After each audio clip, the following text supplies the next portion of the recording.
우리가 이 땅에 태어나서 하나님을 믿게 됐다는 것은 놀라운 축복이에요. 왜냐하면 이 믿음이라고 하는 것은 나한테서부터 시작이 되는 게 아니기 때문에 이것은 전적인 하나님의 축복이요 선물인데, 하나님께서 이 지구상에 80억이 넘는 수많은 사람 중에 저와 여러분들을 선택해서 하나님의 자녀를 삼았다는 것 자체만 해도 이것은 우리가 평생에 감사할 제목입니다. 아멘.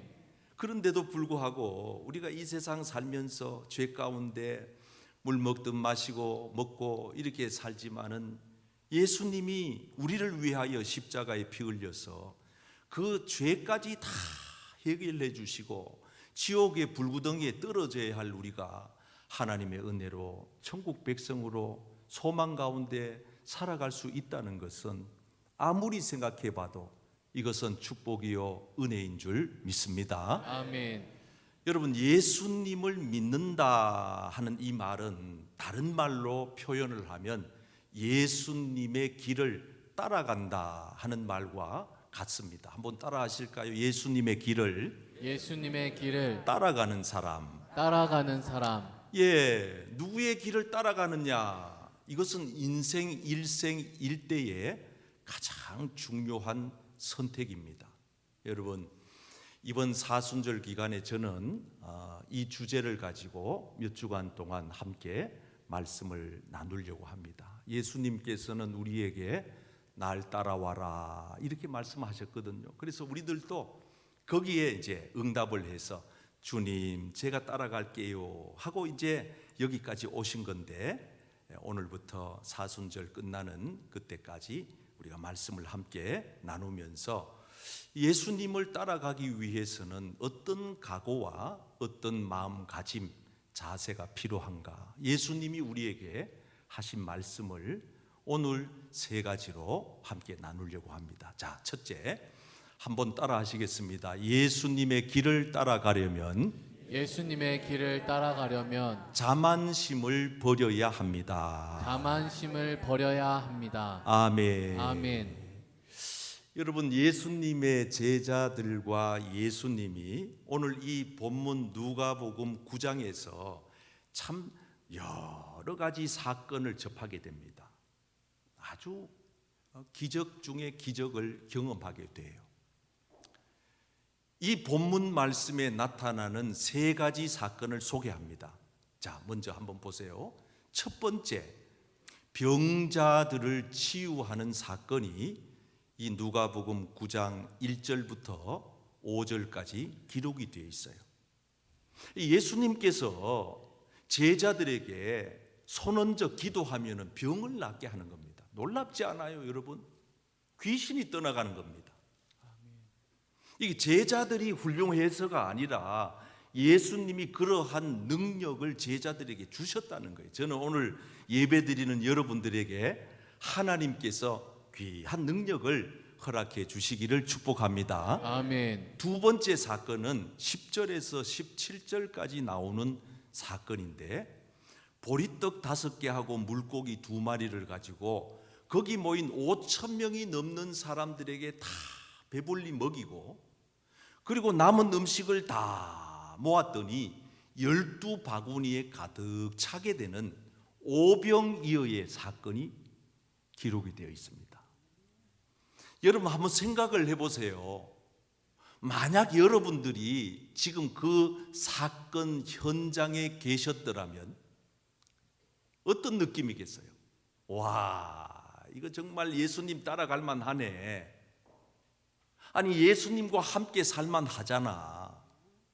이건 뭐 아무 걱정할 필요도 없네. 먹고 살 걱정할 이유가 없네. 보리떡 5개, 물고기 2마리로 이 많은 사람을 먹이고도 남길 정도의 그러한 능력이 계신 분이 내가 따라가는 그분이라면 어떻겠습니까? 세 번째 사건은 예수님께서 몇몇 제자들과 함께 산 높은 곳으로 올라가셨는데 거기서 갑자기 자욱한 안개가 내려오더니만은 옛날 구약 시대의 인물 모세와 엘리야가 나타나서 예수님과 대화를 나누는 장면을 예수님의 제자들이 목격을 하게 되는 겁니다. 너무 신비로운 사건이에요. 얼마나 감격했으면 베드로가 예수님 여기서 삽시다 할 정도였으니까 대단한 사건 아니에요. 자, 여러분, 이쯤 되니까 제자들 마음속에 자신도 모르는 사이에 이 우쭐대는 마음이 쏙 들어온 거예요. 이야, 이거 참 예수님 곁에 따라다니기만 해도 이거 대단한 사람이 된 것 같은 느낌. 여러분, 우리나라의 국가대표 선수들이 탁구 시합에서 우승 금메달을 따면은 내가 딴 것도 아닌데도 왠지 모르게 야, 우리가 중국도 이겼어, 일본도 이겼어, 독일도 이겼어, 이러면 굉장한 어깨에 힘이 들어가지 않습니까? 축구 경기는 더 말할 것도 없고요. 내가 하지 않았는데도 불구하고 아니 그게 나로 하여금 굉장한 마음에 이 자랑하고 싶은 이게 좀 뽐내고 싶은 이런 마음이 누구에겐들 없겠습니까? 이 제자들이 지금 마음 상태가 그런 거예요. 아니 예수님이 막 기가 막힌 기적을 펼치시니까 예수님 제자들이 갑자기 마음에 우쭐대는 이런 자만심이 들어온 겁니다. 그래서 오늘 이 본문 말씀이 전개가 되는 겁니다. 지금 이런 상태로, 이런 흥분된 마음으로, 이런 상당히 고무된 마음으로 이제 예루살렘으로 올라가려면 중간 동네를 거쳐 가야 하는데 이 사마리아 동네에 당도하게 된 겁니다. 여러분, 그런데 기가 막힌 일이 거기에서 벌어집니다. 사마리아 동네를 거쳐 가게 되었는데 그 동네 사람들이 예수님과 그 일행들을 환영하지 않는 겁니다. 거부하는 겁니다. 반대하는 겁니다. 우리 동네에 발걸음도 들이지 마이소, 이렇게 된 겁니다. 성경을 한번 봐야 되겠습니다. 자, 52절입니다. 52절. 사자들을 앞서 보내시며, 시작. 사자들을 앞서 보내시며 그들이 가서 예수를 위하여 준비하려고 사마리아인의 한 마을에 들어갔더니, 자, 사마리아의 한 마을에 들어갔는데 마을 분위기가 어땠느냐 하면은 와, 이거 기적의 주인공, 이거 신비로우신 분 우리 동네에 오셔서 환영합니다, 이게 아니고 No, 당신들은 여기 발들이지 마십시오 그러면서 반대를 하는 거예요. 53절 시작. 예수께서 예루살렘을 향하여 가시기 때문에 그들이 받아들이지 아니하는지라. 자, 사마리아 동네 사람들이 예수님과 그 일행을 반대하자 성격이 다혈질적이고 아주 급했던 야고보와 요한이 불쑥 나서서 뭐라고 얘기하는가 하면은, 예수님, 저 동네 사람들 우리도 알아보지도 못하고 우리를 무시하고 참 못된 사람들 하늘에서 불이 내려오게 해서 이 동네 사람들 다 불태워 죽입시다, 이렇게 건의를 하는 거예요. 여러분, 그러니까 예수님을 따라가도 잘 따라가야 돼요. 다른 말로 바꾸면 예수님 믿어도 잘 믿어야 돼요. 제대로 믿어야 돼요. 자칫 잘못하면 우리는 이 야고보와 요한같이 됩니다. 내가 예수 믿는 게 무슨 그리 대단한 권세라고 함부로 그렇게 말하는 것입니까? 이 동네 사람들을 지금이라도 당장 불태워 죽여버리십시다.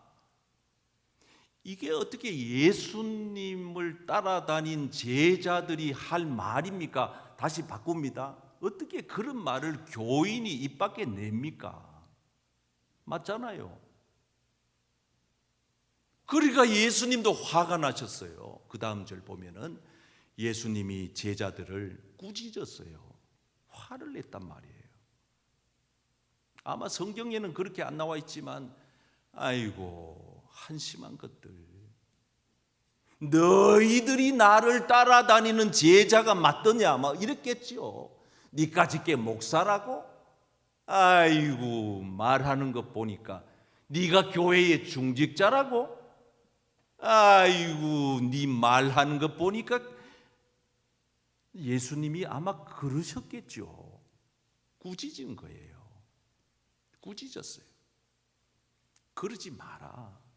그리고 그 다음 절에 보면 예수님은 아무 말씀도 안 하고 그냥 그 동네를 삐껴 지나가는, 다른 동네로 가는 거예요. 싫다는데, 마다하는데 뭘 거기 붙어서 스트레스를 받고 얼굴을 붉히면서 다툴 이유가 뭐가 있습니까? 여러분, 우리는 이 사실을 잘 아셔야 됩니다. 우리가 예수님을 따라가는 사람이 아니라면 우리들도 세상 사람들이 말하는 대로 하고 살아도 돼요. 세상 사람들이 행동하는 그런 행동 있지 않습니까? 애들도 별로 존경하지 못할 그런 행동 말입니다. 부끄러운 행동, 그런 거 말입니다. 그래 살아도 돼요. 근데 우리는 그게 아니에요. 우리는 예수님의 길을 따라가는 사람들인데, 예수님 길 따라가는 사람들은 그런 마음을 먹으면 안 돼요. 어떤 자리에 있어도, 내가 어떤 교회에서 대단한 위치에 있다 하더라도, 사회적인 신분이 내가 세상에서 대단할지라도, 가지고 있는 재산, 재력이 대단하다 해도 그것 가지고 예수 믿는 사람으로서 함부로 그렇게 말을 내뱉으면 안 된다, 그 말이에요. 더 겸허하게 예수님의 길을 따라가는 사람이므로 우리는 더 자신을 낮추어서 낮은 자세로, 겸손한 자세로 주님을 따라가야 할 줄 믿습니다. 아멘. 두 번째입니다. 예수님의 길을 따라가려면 다 같이 한번 따라하겠습니다. 고난을 각오해야 합니다. 고난을 각오해야 합니다. 아멘. 아멘. 자, 여러분, 예수님께서 제자들과 같이 움직이는 곳곳마다 이적과 기적과 표적이 나타나는 거예요. 어마어마한 소문이 퍼져나가기를 시작하고 많은 사람들의 이 팬클럽이 생기는 거예요. 많은 사람들이 알아보고는 환호하기 시작하는 겁니다. 요즘 아이돌이 어디에 떴다 그러면 막 사람들이 몰리듯이, 어떤 가수가 무슨 공연을 어디서 한다 그러면 티켓이 불티나게 다 매진이 되듯이, 여러분, 예수님이 가는 곳곳마다 사람들이 인산인해를 이루는 겁니다. 그뿐만 아니라 예수님 곁에 같이 따라가기를 원하는 사람들이 점점 많아지는 거예요. 요즘 한국교회처럼 한때 부흥할 때 그때 말입니다. 그래서 어떤 사람이 예수님에게로 와서 이렇게 말했어요. 주님, 나도 주님을 따를래요 그랬어요. 어디로 가시든지 나 주님 따라갈게요 그랬어요. 왜냐하면은 이유야 간단하지요. 아니, 예수 믿는 사람들 보니까, 이야, 교회 나가더니 사업이 잘 되네. 애들이 앞길이 활짝 펴져 버리네. 부든 사람이 교회 나가지고 고쳤다고 그러네. 집안 분위기가 안 좋던 가정이 교회 가가지고 화목해졌다 그러네. 들려오는 소문이 다 좋은 소문이고 잘 되는 소문이 들리니까 너도 나도 앞다투어서 예수님을 따르겠다고 자청하니, 여러분 이해할 만하지요? 이 성경 말씀이 이해가 된다 그 말입니다. 그런데 예수님께서는 의외의 답을 하십니다. 뭐라고 얘기를 하시느냐 하면은, 나 주님 따를래요. 어디 가시든지 나 주님 따라갈게요. 한 사람에게 이렇게 대답을 했다는 겁니다. 자, 한번 읽어보세요. 예수께서 시작. 예수께서 이르시되 여우도 굴이 있고 공중의 새도 집이 있으되 인자는 머리 둘 곳이 없도다 하시고. 자, 이제 저를 보시면 됩니다. 여러분 보세요. 여우는 들판에 사는 날짐승 아니에요? 누가 아파트 분양한 것도 아니고 그 뭐 무슨 대출해가지고 집 산 것도 아닌데, 아니 이 여우는요 잠자는 걱정 안 해요. 저 하늘에 날아가는 새는요, 와, 나는 새가 자기 집 없다고 걱정하는 새를 한 번도 만나본 적이 없어요. 뭐라고 얘기합니까? 최소한의 삶의 터전을 지금 얘기하는 거예요. 이게 최소치입니다. 최소치. 여우의 굴, 새의 집. 이거는 살아가는 삶의 가장 낮은 단계, 최소한의 삶의 터전을 얘기하는 거예요. 인간으로 말하면 최소 보장, 기초 생활 수급자. 자, 이해가 되시죠? 그런데 예수님은 이렇게 말씀을 하시더니 하신다는 말씀이 나는 머리 둘 곳 없다, 이렇게 답변합니다. 이 말은 무슨 얘기냐 하면, 날 따라온다고? 나를 따른다고? 그러면 너희들 최소 보장도 못 받아, 이 뜻입니다. 가장 기초적인 삶의 터전조차 보장된 게 없는데, 이 뜻입니다. 그래도 따를래? 이 말입니다. 여러분, 이 예수님의 제자들이 얼마나 기가 막힌가 하면은 우리하고 참 거의 비슷해요. 좌충우돌이고요, 아주 오만 방자하기 그지없고요, 철이 없어도 어째 이렇게 철이 없는지 모르겠어요. 예수님이 그 권세와 능력을 제자들에게 부어줬지 않습니까? 가서 내 이름으로 기도하면 병자가 나을 거야, 귀신도 다 쫓겨간다. 그래가지고 실제적으로 그렇게 체험을 했어요. 그러니까 여러분 한번 생각해 보세요. 김경현 목사가 손 얹어서 기도만 하면은 환자들이 벌떡벌떡 일어난다. 암 환자가 막 암덩어리가 다 떨어져 나간다. 그러면 아마 우리 교회 인산인해 이룰 겁니다. 그죠? 인산인해. 여러분들은 아마 이 자리 차지하기가 힘들 거예요. 전국에서 세계 각지에서 아마 몰려들겠죠. 왜? 죽을 환자들이 여기 들것에 실려서 앰뷸런스에 실려서 오지 않겠어요? 온단 말이에요. 오는데 문제는 여러분, 이쯤 되니까 김경연 목사가 이쯤 되니까 지가 능력이 대단해가지고 잘난 줄 알고, 목에 깁스하고 어깨 힘주고 교만해지더라, 그 말이. 잘난 체 하더라, 이 말이에요. 지금 제자들의 상황이 똑같아요. 그래서 제자들이 분위기가 어떻게 지금 전개가 되는가 하면은 서로 내 잘났다, 내가 제일이다, 내가 제일 높아, 내가 제일 커, 인기 투표해보자. 요즘 어디 TV 틀어보면은 뭐 그런 거 한다며요. 뭐 노래 불러가지고 점수 매겨가지고 적은 사람 떨어뜨리고 뭐 높은 사람끼리 붙이고 뭐 이런 거 한다며. 인기 투표해보자 그랬어, 제자들이. 그래, 예수님의 마음이 어떻겠어요? 예수님 마음이, 야, 이건 아닌데, 장사익식 노래처럼 이게 아닌데 말입니다. 지금 이게 아니잖아요, 예수님이 바라시는 것은. 그런데 제자들은 서로 잘난 채 도토리 키재기식으로 내가 더 높다, 네가 더 높다 하니 예수님이 기가 막힌다, 이 말이에요. 그래서 아무 말씀도 안 하고 예수님이 그 다음 절에 보면 어린 아이 하나를 데리다가 앞에다가 턱하니 세워놓고 이렇게 얘기해요. 그래, 너희들 그렇게 잘났냐?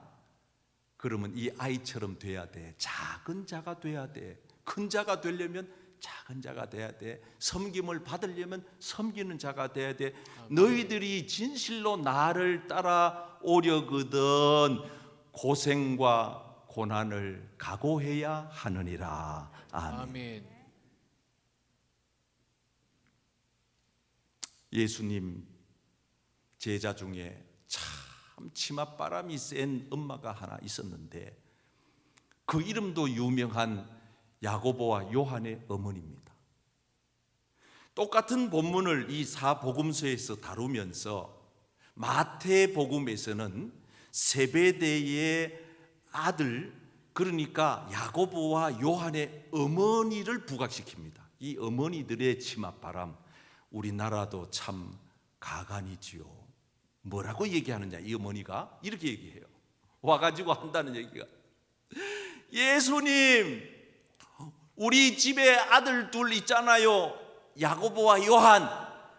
요 야고보는 예수님 오른쪽에 우의정으로 세워주시고, 요 요한은 예수님 왼편에 좌의정으로 세우셔서 높은 자리 한 자리 차지하게 해주이소. 이게 이제 야고보 엄마가, 요한의 엄마가 예수님에게 와서 치맛바람 흩날리면서 그렇게 말한 거예요.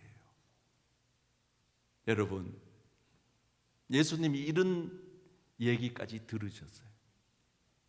우리는 이렇게 생각해요.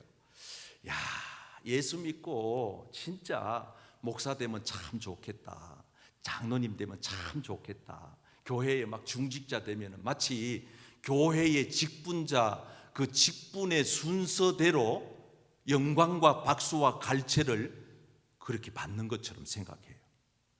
이게 잘못된 예수님을 따라가는 교회의 잘못된 모습이에요. 우리는 잘못된 방향으로 따라갈 확률이 매우 높아요. 왜? 비춰진 한국교회, 비춰진 목사님들의, 비춰진 교인들, 중직자들의 모습이 세상 사람들이 비춰봤을 때 대단한 화려한 높은 자리, 박수, 영광을 받는 자리로 비춰지기가 쉽다 이 말이에요. 저도 지금 그렇잖아요. 뭐 이렇게 양복 입고 와가지고 이렇게 설교를 하니까 여러분들 보시기에 그래도 꽤 괜찮게 보이잖아, 그죠? 별로 반응이 없으신데, 예. 비웃는 거는 건강에 안 좋아요. 근데 저는 늘 하나님 앞에서 저 자신을 비추어 묵상할 때 이런 생각을 해봅니다. 만약에 공산당이 내려와가지고 우리 교회를 점령하고 이 교회의 대표로 몇 사람을 죽여야 된다. 그 재물이 되는 거죠. 그래야 다른 교인들을 다 물리칠 수 있으니, 그래야 뿔뿔이 다 흩어질 거 아니에요. 이 교회를 와해시키려면 어떻게 하겠냐 생각을 해봤을 때 맨 먼저 이 순서, 직분의 순서대로다. 순교할 순서가 이 직분 순서다. 제일 먼저 순교 제물로 저 공산주의가 타켓을 삼을 사람은 나다, 나. 담임 목사는 죽는 일에 맨 먼저 죽는 사람이지 영광받고 박수받고 갈채받는 자리가 아니에요. 나는 항상 그렇게 생각합니다. 그래가지고 내가 오늘 일부 예배를 드릴 때 그러면 두 번째로 순교의 제물이 되실 분들이 누구겠냐, 그리고 요 앞에 우리 일부 예배 때는 교역자들이 요 앞에 앉아서 내 예배를 드려라, 제가 그래가지고 요 앞에 앉아서 드리거든요. 그리고 이제 나머지는 섬겨야 되니까.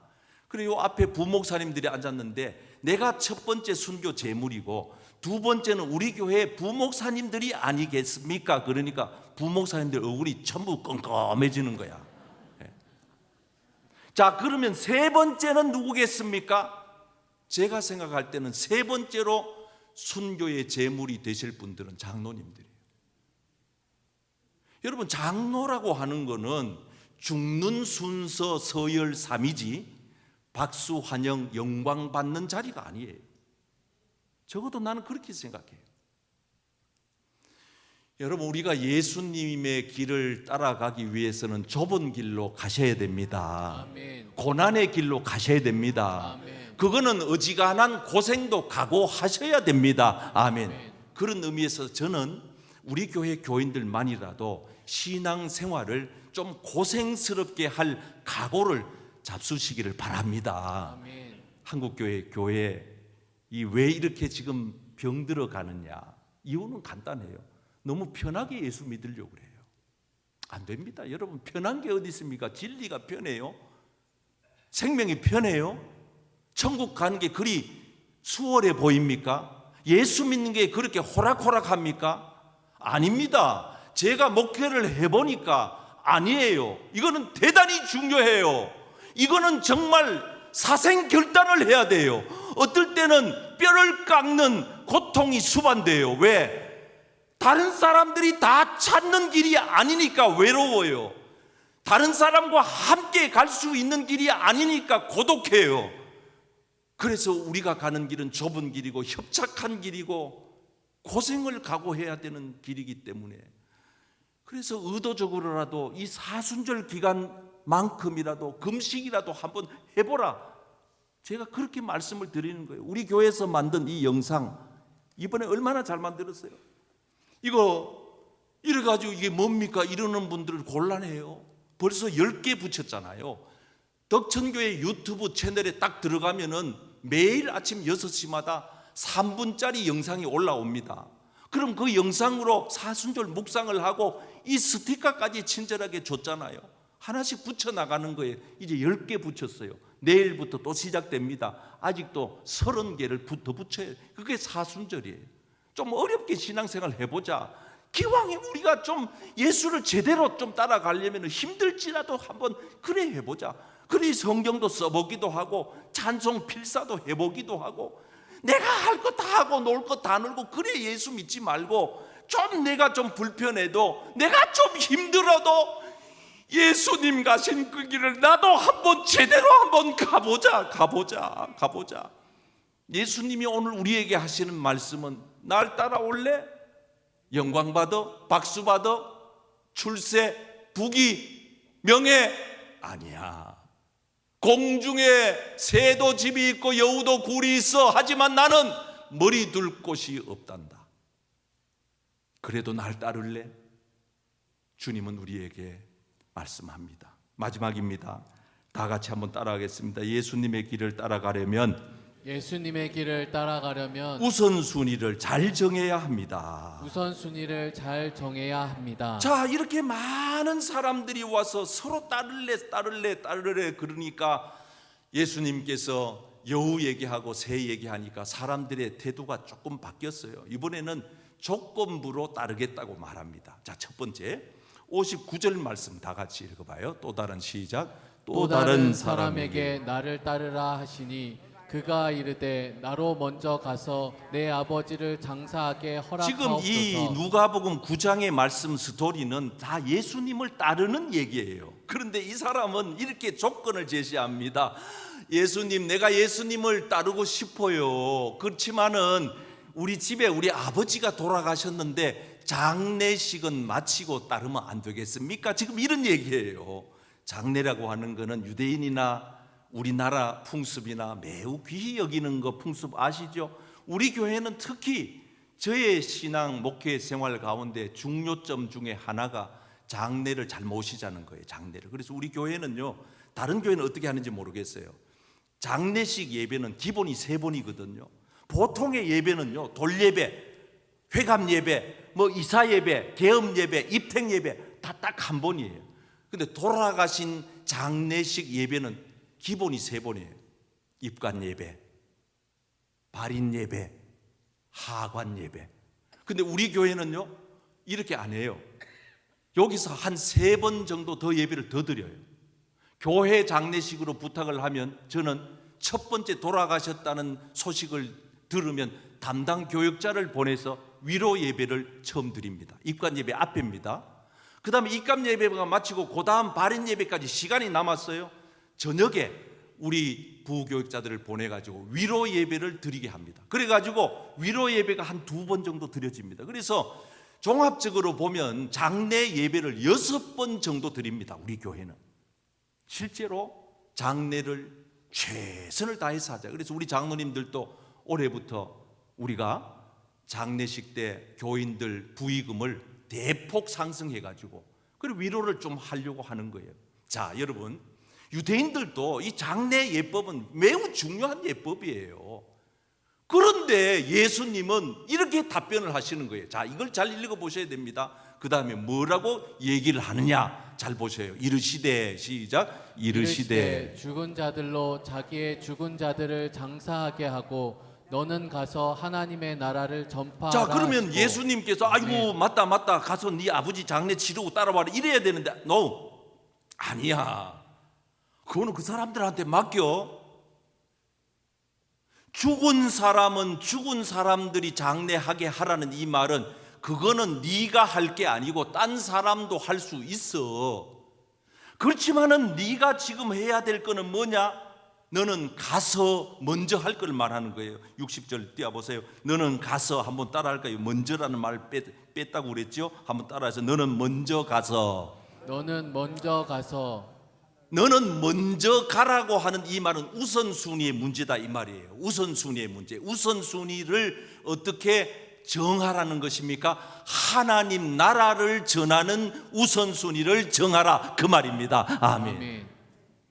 다시 우리식으로 바꾸면 영적인 일을 앞장 세워놓고 육적인 것을 뒤에 붙이라 이 뜻이에요. 육을 무시하라 이게 아니고요. 자, 또 한 사람이 와서 얘기합니다. 그러면 예수님 내가 따라가고 싶은데 그래도 그렇지 우리 가족들이랑 작별할 시간은 좀 주세요 이랬어요. 요번에 온 사람은 좀 다르지요. 아버지 장례하고 또 다른 입장이지요. 그러면 아이 그래 잠깐 가서 그러면 마지막 인사하고 와 이러면 될 거 아니에요. 그런데 예수님이 그렇게 답변하지 않았어요. 같이 한번 읽어보세요. 이렇게 답변했어요. 시작. 예수께서 이르시되 손에 쟁기를 잡고 뒤를 돌아보는 자는 하나님의 나라에 합당하지 아니하니라. 자, 하시니라. 왜 굳이 예수님께서 이 질문에 손에 쟁기를 잡은 농부 얘기를 했을까? 농부는 쟁기를 잡고 밭을 갈 때 앞만 봐야지 뒤돌아보면 그냥 끝장나는 겁니다. 농사 잡치는 거예요. 농사 다 버리는 겁니다. 그리고 지금 예수님은 가족과 작별하는 것까지도 어떻게 말씀하시느냐? 허용을 하지 않는다 이 말이에요. 왜? 가족하고 작별하러 갔다가 백발백중 다리 잡히거든요. 발목 잡히거든요. 어느 부인이 남편이 낯선 유대 청년을 따라 나서서 처자식을 버리고 생업을 포기하고 간다면은 어떤 부인이 정신이 멀쩡한 와이프가 허락을 하겠어요?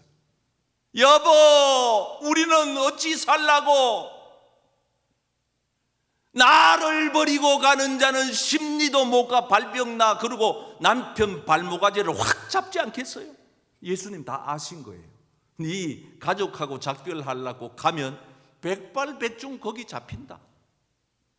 이 얘기는 무슨 얘기냐 하면 우리가 신앙생활을 하는 데 있어서 가장 중요한 것은 육을 앞장 세우지 말고 영을 앞장 세워야 반드시 승리하게 되는 것입니다. 아멘. 아멘. 우리도 먹어야 돼요. 우리도 마셔야 돼요. 우리도 쓸 것이 필요해요.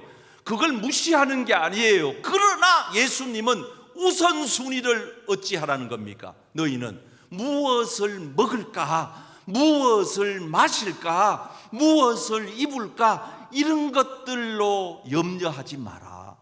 그걸 무시하자는 게 아니에요. 염려하지 마라. 이러한 것들은 이방 사람들이 살아가는 삶의 방식이다. 너희 하늘 아버지께서는 너희에게 이 모든 것이 있어야 할 줄을 아시느니라. 아멘. 아멘.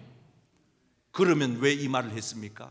그 다음 절이 중요하잖아요. 우리 너무 잘 알잖아요. 암송하고 있잖아요. 먼저, 그런즉 너희는 먼저라고 하는 우선순위에다가 여러분들의 시선을 집중하세요. 아, 내가 먼저 저걸 해야 되는구나.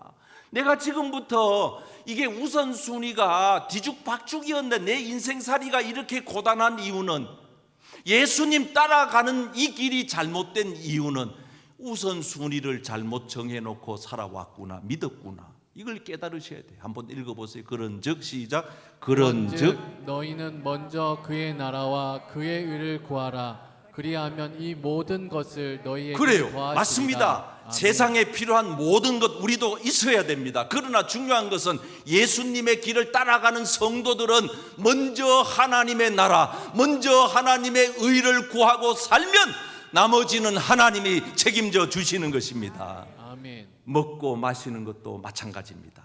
세상 사람들은 먹고 마시는 게 우선입니다. 그러나 예수 믿는 우리들은 먹고 마시는 것보다 더 우선해야 될 게 있습니다. 하나님 영광입니다. 그래서 성경에 보십시오. 먹든지 마시든지 무엇을 하든지 이러한 것들이 먼저가 되면 안 된다. 먹기 위해 샀냐? 마시기 위해 사냐, 돈 벌기 위해 사냐? 아니라는 거예요. 우리가 돈도 벌어야 돼요. 먹어야 돼요. 우리도 출세 성공해야 돼요. 그러나 우리에게 우선순위는 하나님의 영광이 돼야 한다, 그 말입니다. 아멘. 하나님의 영광이 되느냐, 이게 내 신앙생활의 우선순위다, 이 말이에요. 내가 예수 믿기 전에는 나 중심이었어요. 그러나 내가 예수님을 믿고 나서는 그 다음 절 보시면은 나의 유익만을 위해 사는 존재가 아니에요. 이제는 완전히 뒤바뀌었어요, 순서가. 옛날에는 나만을 위하여, 우리 자식들만을 위하여 했지만은 이제는 남의 유익을 위하여, 많은 사람의 유익을 위하여, 영혼 구원을 위하여, 하나님을 위하여, 영적인 일을 위하여, 육적인 일을 뒤에 받쳐놓는 거예요. 영적인 것을 앞장세우고. 그래서 여러분, 오늘 주일날 예배하러 오신 이유는 세상 일을 뒤로 미뤘기 때문에 가능한 줄 믿습니다. 아멘. 세상 일 따라간 사람들은 영적인 게 뒤로 미뤄질 수밖에 없어. 세상 일 하다가 시간 좀 남아 돌면 교회 와가지고 한 번씩, 그런 신앙생활은 예수님을 따라가는 게 아닙니다. 사랑하는 성도 여러분, 오늘 예수님께서 우리에게 따라오라 하십니다. 우쭐대지 마라. 절대 자만하지 마라. 고난과 고생을 각오해라. 나는 머리 둘 곳이 없단다. 우리가 주님을 따라갈 때에 성공할 수 있는 방법은 오직 우선순위를, 영적인 일을 앞장세우고 따라갈 때, 저와 여러분들은 이 사순절을 아름다운 승리로 마무리하게 될 줄 믿습니다.